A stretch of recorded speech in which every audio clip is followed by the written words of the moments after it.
तो कैसे हैं। हेलो दोस्तों, आप लोग कैसे हैं। उम्मीद करता हूँ आप लोग अच्छे होंगे और अपने सपनों को साकार करने के लिए आप लोग कड़ी मेहनत करते होंगे। तो चलिए आज के इस वीडियो में हम लोग देखेंगे 25 MCQ इंडियन पॉलिटी का। एम लक्ष्मीकांत, जो BPSC UPSC all government exam के लिए बेहद ही इम्पोर्टेंट है। तो चलिए बिना लेट किए हुए देखते हैं। अगर मेरे चैनल पर नए हैं तो मेरे चैनल को सब्सक्राइब कर दें और आपको अच्छा लगे तो लाइक कर दें। दोस्तों, आज का पहला क्वेश्चन है, निम्नलिखित में से किस अधिनियम में कलकत्ता में सर्वोच्च न्यायालय की स्थापना का प्रावधान किया गया था। यहाँ पे आंसर दिया हुआ है। ए में लिखा हुआ है रेगुलेटिंग एक्ट 1773, बी में पीठ का भारत अधिनियम 1748 1784, चार्टर एक्ट 1813, चार्टर एक्ट 1833। तो इसका फाइनली राइट आंसर ए होगा, रेगुलेटिंग एक्ट 1773। तो चलिए आगे दूसरा नंबर देखते हैं।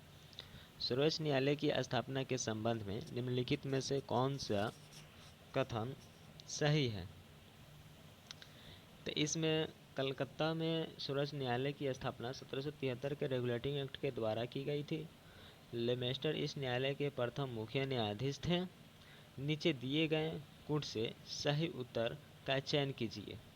तो इसका फाइनली राइट आंसर ए होगा, केवल एक होगा, ये वाला। तो चलिए फिर आगे देखते हैं।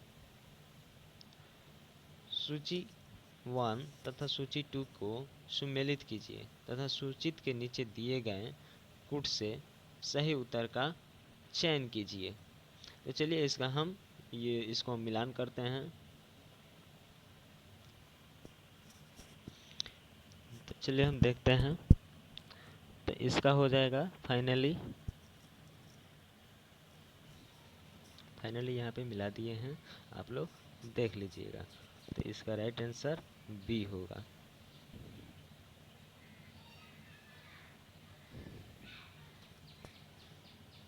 तो चलिए आगे चलते हैं। निम्नलिखित में से किससे भारत में अंग्रेजी शिक्षा की नींव पड़ी।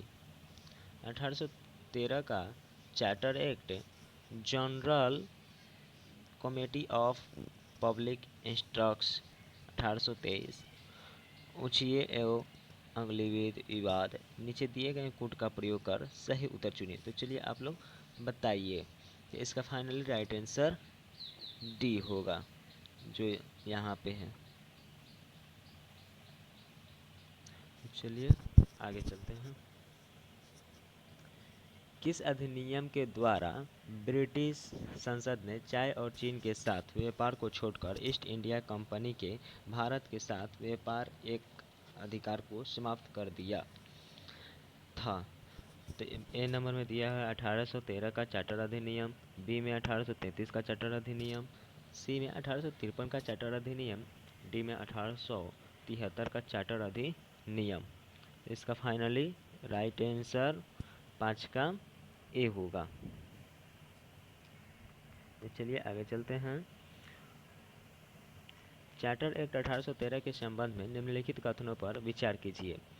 इसने भारत में ईस्ट इंडिया कंपनी के व्यापार एक द्विपक्षीय को चाय का व्यापार तथा चीन के साथ व्यापार को छोड़कर समाप्त कर दिया। 2 में लिखा हुआ है, इसने कंपनी द्वारा अधिकार में लिए गए भारतीय राज्य क्षेत्रों पर ब्रिटिश राज की संप्रभुता को शुद्ध कर दिया। भारत का राजस्व अब ब्रिटिश संसद को नियंत्रण में आ गया था। उपयुक्त में से कौन से कथन सही हैं।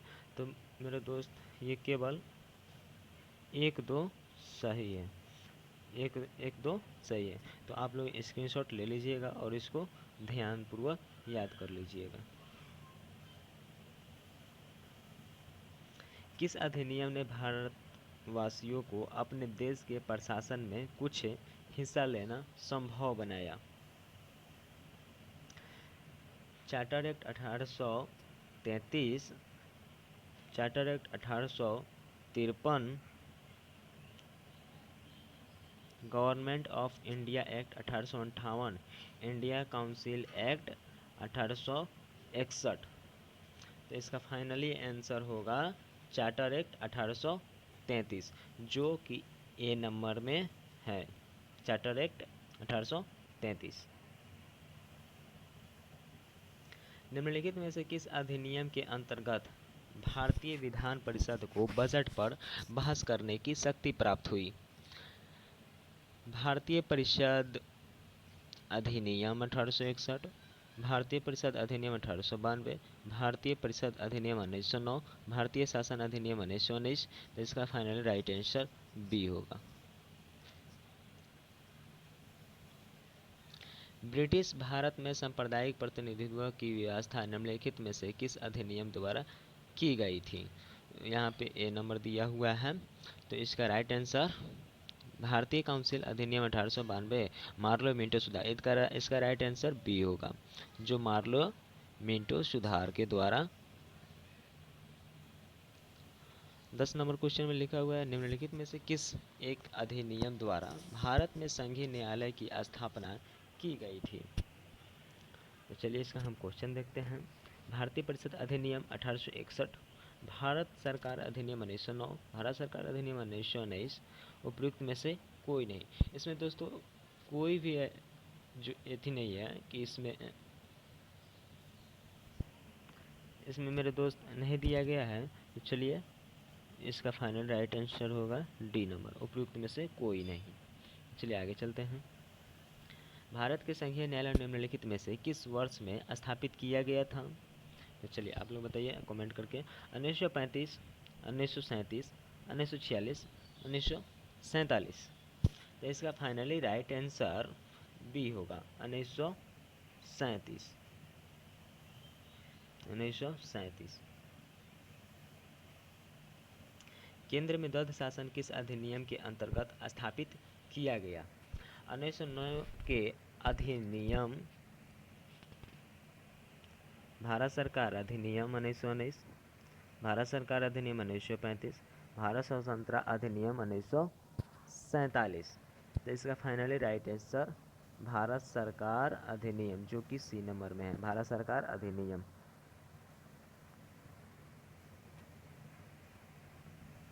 निम्नलिखित में से किस अधिनियम ने केंद्र में द्वैध शासन प्रणाली को स्थापित किया? भारत शासन अधिनियम 1935, भारत शासन अधिनियम 1919, भारत परिषद अधिनियम 1909, भारत परिषद अधिनियम 1892। तो चलिए इसका दोस्त हम लोग फाइनली आंसर जानते हैं। इसका फाइनली आंसर ए होगा, जो कि भारत शासन अधिनियम 1935, भारत शासन अधिनियम 1935। 14 नंबर में दिए हुए हैं, 1919 के भारत शासन अधिनियम के निम्नलिखित में से कौन सी प्रमुख विशेषताएं है? प्रांतों की कार्यकारिणी सरकार में द्वैध शासन की व्यवस्था, मुसलमानों के लिए पृथक सांप्रदायिक निर्वाचक मंडलों की व्यवस्था, केंद्र द्वारा प्रांतों को विधायनी शक्ति का हस्तांतरण। निम्नलिखित कूटों के आधार पर सही उत्तर चुनिए। तो इसका फाइनली आंसर जो होगा 14 का फाइनली आंसर सी होगा, केवल 1 और 3, केवल 1 और 3।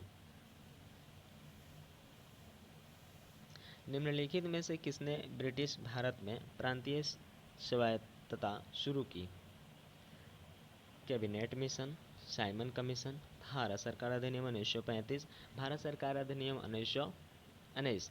तो 15 का फाइनली आंसर डी होगा, भारत सरकार अधिनियम 1919, भारत सरकार अधिनियम 1919। 16 नंबर क्वेश्चन, भारतीय विधान पालिका प्रथम बार द्विसदनीय बनाई गई? 1892 के भारतीय काउंसिल एक्ट द्वारा, 1909 के भारतीय काउंसिल एक्ट द्वारा, 1919 के भारत सरकार अधिनियम द्वारा, 1935 के भारत सरकार अधिनियम द्वारा। तो 16 का फाइनली आंसर सी होगा, 1919 के भारत सरकार अधिनियम द्वारा। आप लोग देख लीजिएगा, ये परीक्षा की दृष्टि से बहुत ही इम्पोर्टेंट है। केंद्र में कौन सा एक्ट द्विसदनीय विधायिका लाया? ए में है 1961 एक्ट, 1917 एक्ट, 1919 एक्ट, 1915 एक्ट। तो इसका फाइनली आंसर सी होगा, 1919 एक्ट। यानी उस समय आया था। निम्नलिखित कथनों पर विचार कीजिए। लिखा हुआ है एक में 1919 के मॉन्टेग्यू चेम्सफोर्ड सुधारों में 21 वर्ष से अधिक आयु की सभी महिलाओं के लिए मताधिकार की संस्तुति की गई। 2 में लिखा हुआ है 1935 के गवर्नमेंट ऑफ इंडिया एक्ट में विधानमंडल में महिलाओं के लिए आरक्षित स्थानों का प्रावधान किया गया। उपयुक्त कथनों में से कौन से सही हैं?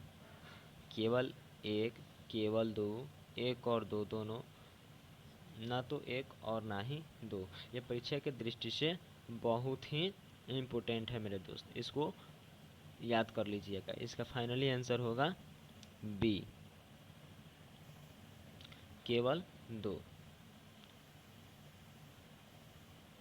भारत के संविधान में केंद्र और राज्यों के बीच किया गया शक्तियों का विभाजन इनमें से किसमें उल्लिखित योजना पर आधारित है? ए में दिया है वह है मार्लो मिंटो सुधार 1909, मॉन्टेग्यू चेम्सफोर्ड अधिनियम 1919, भारत सरकार अधिनियम 1935, भारतीय स्वतंत्रता अधिनियम 1947। इसका राइट आंसर बी होगा, मॉन्टेग्यू चेम्सफोर्ड अधिनियम 1919।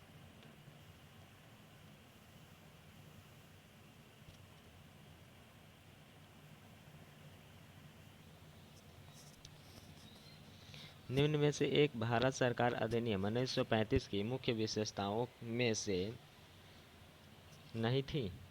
इस अधिनियम में अखिल भारतीय महासंघ का प्रावधान था। अवशिष्ट विषय प्रांतीय विधायकों को आवंटित किए गए थे। यह प्रांतीय स्वायत्तता के सुपात्र का संकेत था। इसने प्रांतीय स्तर पर दैध शासन प्रणाली को समाप्त कर केंद्र में लागू किया। इसका फाइनली जो राइट आंसर होगा मेरे जो इसका राइट आंसर बी होगा, अवशिष्ट विषय प्रांतीय विधायकों को आवंटित किए गए थे। एक संघीय व्यवस्था और केंद्र में द्वैध शासन भारत में लागू किया गया था। 1909 के अधिनियम द्वारा, 1919 के अधिनियम द्वारा, 1935 के अधिनियम द्वारा, उपरोक्त में से कोई नहीं। तो इसका फाइनली राइट आंसर सी होगा, 1935 के अधिनियम द्वारा, 1935 के अधिनियम द्वारा। 21 में निम्नलिखित में से किस एक अधिनियम ने भारत में संघीय शासन की व्यवस्था दी थी? भारत सरकार अधिनियम 1909, बी में भारत सरकार अधिनियम 1919, सी में भारत सरकार अधिनियम 1935, डी में भारत संविधानता अधिनियम 1947। चलिए दोस्तों, आप लोग इसका आंसर बताइए। चलिए, इसका राइट आंसर हम लोग जानते हैं। 21 का सी नंबर जो राइट आंसर है, भारत सरकार अधिनियम 1935। 1935 के अधिनियम द्वारा स्थापित संघ में अवशेष शक्तियों किसको दी गई थी? ए में दिया हुआ है संघीय विधानपालिका को, बी में प्रांतीय विधानमंडल को, सी में गवर्नर जनरल को, डी में प्रांतीय गवर्नर को। तो इसका फाइनली राइट आंसर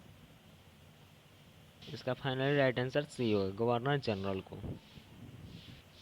23 क्वेश्चन, एक निर्वाचित संविधान सभा द्वारा भारत के संविधान का निर्माण करने का प्रस्ताव किया गया था। ए में दिया हुआ है साइमन कमीशन द्वारा, भारत सरकार अधिनियम 1935 द्वारा, क्रिप्स मिशन द्वारा, ब्रिटिश कैबिनेट डेलिक्शन द्वारा। तो इसका राइट आंसर क्रिप्स मिशन द्वारा। तो चलिए आगे चलते हैं। कैबिनेट मिशन योजना के अंतर्गत संविधान निर्मात्री परिषद में प्रत्येक प्रांत को आवंटित सदस्य संख्या निर्धारित करने के लिए एक प्रांतनिधि कितनी जनसंख्या के अनुपात में था? ए नंबर 8 लाख व्यक्ति, बी 10 लाख व्यक्ति, सी 12 लाख व्यक्ति, डी 15 लाख व्यक्ति। तो चलिए, इसका राइट आंसर हम लोग जानते हैं कि इसका राइट आंसर क्या होगा। तो आप लोगों को पता है तो कमेंट कीजिए, नहीं तो हम तो बतेबे करेंगे, बी होगा 10 लाख व्यक्ति।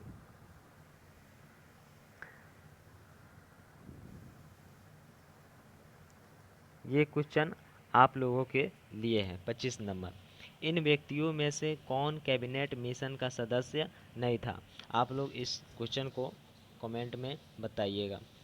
ए number William Wood, Pethick Lawrence, Stafford Cripps, D में ए बी अलेक्जेंडर। अगर वीडियो आपको पसंद आए हों तो वीडियो को लाइक करें, चैनल को सब्सक्राइब करें, नए हैं तो चैनल को सब्सक्राइब कर लें और लेटेस्ट वीडियो को पाने के लिए एग्ज़ाम की दृष्टि से बहुत ही महत्वपूर्ण है। तो चलिए मिलते हैं अगले वीडियो में।